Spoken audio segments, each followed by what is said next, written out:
A case of literally take that and no party. As ever, let me explain. Hi, good morning, nice to see you. How are you today? Not bad, thanks. Yes, blistering again. Beautiful, isn't it? These gorgeous flowers as well at the side of me, all out in bloom. This is the beauty about summer, isn't it? You see brand new life. Spring to well, apart from you and me, of course, we're not springing to anything, are we? We're not without a cup of coffee anyway. I know. Takes you ages, doesn't it, to get up after a while. People think I'm joking, but when you're on your feet a lot all day, there's nothing nicer than just taking your shoes off. That moment, when you've been literally, say, outside Downing Street or covering a story, you think, oh, what a relief. I know you're with me. I can sense it, yes.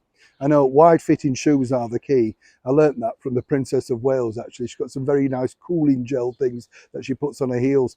Yes. Anyway, back as ever to your breaking story of the day. Recently, of course, this particular band performed at the King's coronation concert out at Windsor Castle. Some might say they were the highlight of the show. We're talking about the brilliant Take That, a staple over here in the United Kingdom for over 30 years. Can you believe it now?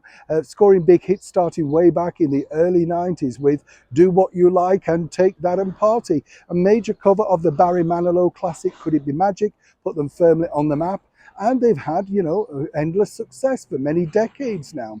But it just proves to show in this cancel culture world how one thing can seemingly go wrong. Now, what's interesting here is an activist on Twitter decided to do some investigating into one-time member, still member, should I say, Howard Donald. Now, Howard has also got a sideline career, as well as being Take That singer and dancer, as a DJ, very good DJ as well, I might point out, very successful secondary career. But according to this activist, they'd found some tweets from years ago of which he'd liked certain things that didn't necessarily align himself to the pride events, the gay world, whatever you want to call it. Naturally, rather than discussing them one-to-one, they put them out on the social media for the world to see. This was picked up by the mainstream media, and guess what? Mr. Donald has now been cancelled from a forthcoming event in July, which was going to be very lucrative, where he was playing, DJing, as it were. Now, what's interesting here is, and I'd love to know your thoughts on this as ever, there were very mild comments, and obviously in the field of the moment, the time, whatever, I'm sure, as he's pointed out since and apologised, he reflected and decided perhaps these weren't the right comments in this moment. But of course, it's like looking back at a letter, isn't it, or a comment that you said to a friend 20 years ago that you don't agree with something. But time changes everything, as they say, and it just really is about either being more educated, rethinking it, be more mature.